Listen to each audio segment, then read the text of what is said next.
और अदालत ने जोर देकर कहा कि ऐसे तो फिर देश में जो है लॉलेसनेस की स्थिति पैदा हो जाएगी, मतलब कानून का राज ही नहीं रहेगा, अराजकता की स्थिति पैदा हो जाएगी। इसलिए सवाल गंभीर है। लेकिन सुप्रीम कोर्ट की आज की बातों से साफ हो गया कि मैंने जो कल बात कही थी कि अगर मोदी स्ट्रांग दिखते हैं, मजबूत दिखते हैं इस लड़ाई में, चाहे वो लड़ाई ज़मीन पर कलकत्ता में, पश्चिम बंगाल में लड़ी जा रही हो या अदालतों में लड़ी जा रही हो, वो अगर इसमें मजबूत दिखते हैं तो वहाँ का जो समुदाय है, जो देख रहा है दम साध कर मोदी को, बीजेपी को, वो जो है उनके पक्ष में धीरे धीरे अपना मन बना सकता है, उनके पक्ष में जाने की बात सोच सकता है। तो फिलहाल जो है आप कह सकते हैं कि मोदी और बीजेपी ने जो है एक पॉइंट जो है अर्न किया है, उन्हें एक जीत जो है इनिशियल मिली है ममता बनर्जी और टीएमसी के खिलाफ। नमस्कार, मैं हूं श्रवण गुप्ता और आप देख रहे हैं भारत एक्स फैक्टर। पश्चिम बंगाल की मुख्यमंत्री ममता बनर्जी और इन्फोर्समेंट डायरेक्टरेट यानी कि ईडी के बीच जो लड़ाई चल रही थी पश्चिम बंगाल में कलकत्ता हाई कोर्ट में, अब वो दिल्ली आ गई है, दिल्ली ट्रांसफ़र हो गई है, मतलब सुप्रीम कोर्ट में। और जब आज यानी कि 15 जनवरी को सुप्रीम कोर्ट में इसकी सुनवाई हुई ममता बनर्जी के खिलाफ ईडी की याचिका पर, तो उसमें जो है ममता बनर्जी का पलड़ा जो है थोड़ा हल्का दिखा, यानी कि ममता बनर्जी उतनी मजबूत नहीं दिखी केंद्र सरकार के अगेंस्ट। केंद्र सरकार के मुकाबले कहने को तो ये लड़ाई कानूनी है, सुप्रीम कोर्ट और हाई कोर्ट में लड़ी जा रही है, लेकिन जाहिर सी बात है इसका सिरा जुड़ा है नरेंद्र मोदी से। और आपको ध्यान होगा पिछले वीडियो में मैंने बताया था कि ये जो जंग है ये परसेप्शन की भी लड़ाई है, ये नैतिकता अनैतिकता की भी लड़ाई है, ये जो है मनोबल गिराने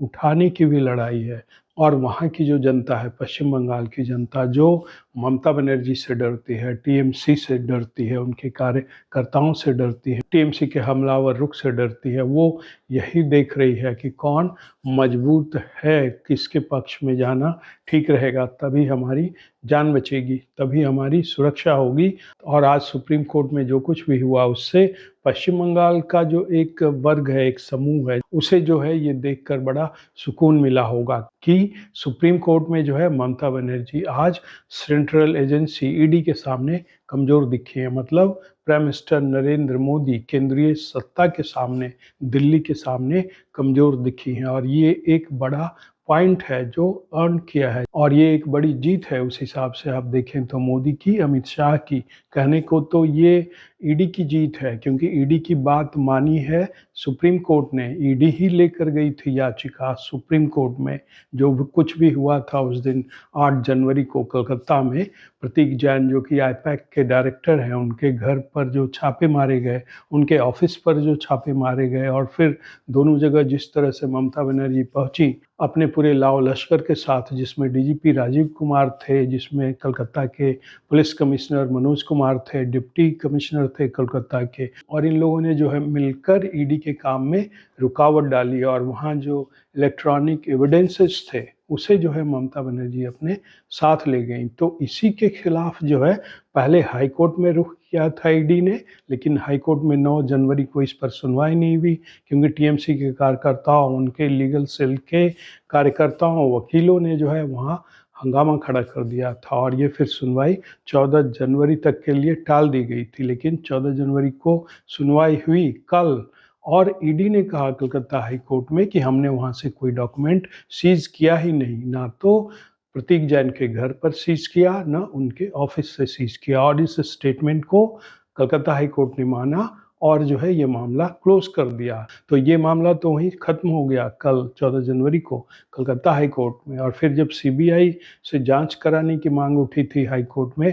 तब ईडी ने कहा था कि चूंकि ये मामला पेंडिंग है सुप्रीम कोर्ट में, तो इस पर जो है आप एडजॉर्न कर दीजिए इस मामले को, मतलब इस पर सुनवाई अभी ना हो। और वही हुआ, फिर कलकत्ता हाई कोर्ट ने इस पर मामला एडजॉर्न कर दिया और आज जो है 15 जनवरी को सुप्रीम कोर्ट में इस पर सुनवाई हुई ईडी की उस याचिका पर, जिसमें ईडी ने कहा था कि ममता बनर्जी को और उनके साथ जो पुलिस अधिकारी थे, डीजीपी थे राजीव कुमार, पुलिस कमिश्नर कलकत्ता, और तमाम पुलिस अधिकारियों के खिलाफ जो है एफआईआर दर्ज किया जाए और इसकी जांच जो है सीबीआई से कराई जाए, क्योंकि इन लोगों ने जो है चोरी की है, डकैती की है, रॉबरी किया है, तो उसी पर आज जो है सुप्रीम कोर्ट ने सुनवाई की। दोनों तरफ के वकीलों की बात सुनी और आपको बता दें कि इसमें जो है ममता बनर्जी को रिप्रेजेंट कर रहे थे वही पुराने वकील कपिल सिब्बल, और ममता बनर्जी की सरकार को और वहाँ के डीजीपी राजीव कुमार को जो है रिप्रेजेंट कर रहे थे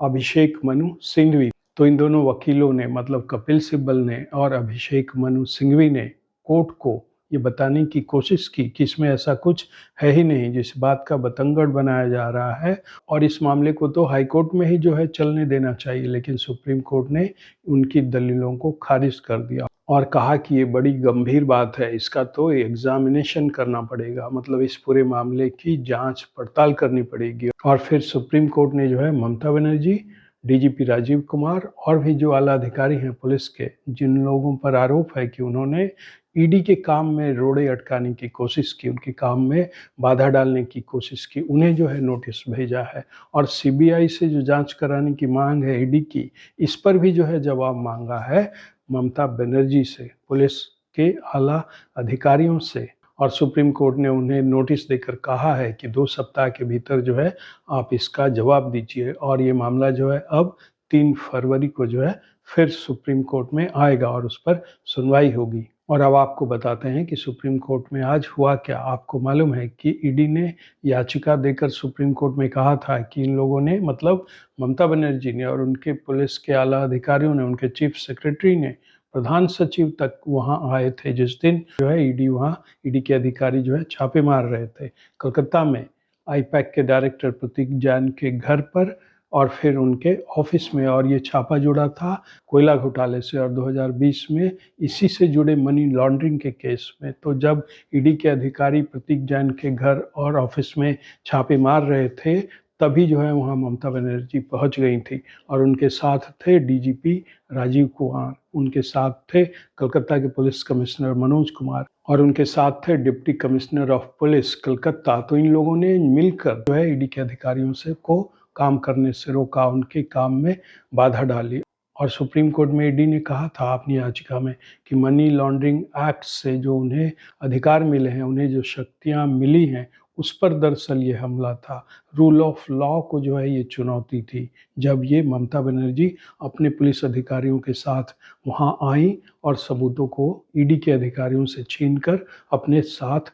ले गई। तो ये सारी बातें जो है ईडी ने कही थी और ईडी ने कहा था कि इन सब के खिलाफ जो है एफआईआर दर्ज होना चाहिए। तो उसी पर आज जो है सुप्रीम कोर्ट बैठा था सुनवाई करने। अदालत ने कहा कि प्रिमा फेसी ये लगता है, ईडी की बात को देखकर, ईडी की याचिका को सुनकर और वकीलों की बात सुनकर उनके, कि ये जो है ईडी के काम में जिस तरह से रोड़े अटकाए गए स्टेट मशीनरी ने, वहाँ के अधिकारियों ने, ममता बनर्जी ने, उससे जो है गंभीर प्रश्न जो है खड़ा करता है हमारे सामने। और अदालत ने कहा कि ये मामला जो है रूल ऑफ लॉ यानी कि कानून के राज से जुड़ा है। हमारे यहाँ जो सिस्टम है उसमें हर इकाइयाँ जो हैं अपने हिसाब से स्वतंत्र रूप से काम करती हैं, उन्हें इसकी आज़ादी है। लेकिन ऐसे में अगर स्टेट मशीनरी कोई जो है सेंट्रल एजेंसी को काम करने से रोकती है तो फिर ये बड़ा गंभीर प्रश्न खड़ा करता है हमारे सामने, रूल ऑफ लॉ के सामने। तो हम जो हैं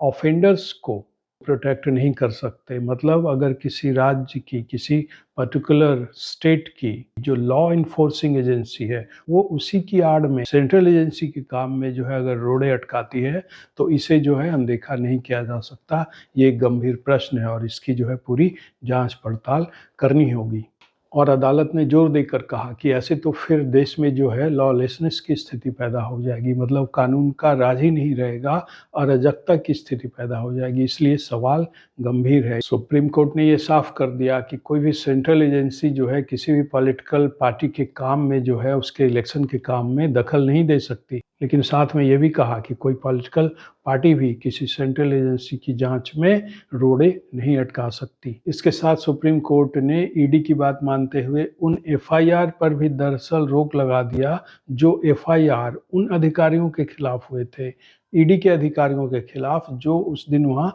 छापे मार रहे थे कलकत्ता में। तो ये पूरी कहानी थी 15 जनवरी की जो सुप्रीम कोर्ट में हुई घटी, लेकिन सुप्रीम कोर्ट की आज की बातों से साफ हो गया कि मैंने जो कल बात कही थी कि अगर मोदी स्ट्रांग दिखते हैं, मजबूत दिखते हैं इस लड़ाई में, चाहे वो लड़ाई ज़मीन पर कलकत्ता में, पश्चिम बंगाल में लड़ी जा रही हो या अदालतों में लड़ी जा रही हो, वो अगर इसमें मजबूत दिखते हैं तो वहाँ का जो समुदाय है, जो देख रहा है दम साध कर मोदी को, बीजेपी को, वो जो है उनके पक्ष में धीरे धीरे अपना मन बना सकता है, उनके पक्ष में जाने की बात सोच सकता है। तो फिलहाल जो है आप कह सकते हैं कि मोदी और बीजेपी ने जो है एक पॉइंट जो है अर्न किया है, उन्हें एक जीत जो है इनिशियल मिली है ममता बनर्जी और टीएमसी के खिलाफ। जाहिर सी बात है ममता बनर्जी को लेकर, टीएमसी को लेकर अभी जो कुछ भी होगा अदालतों में, उन सब का असर जो है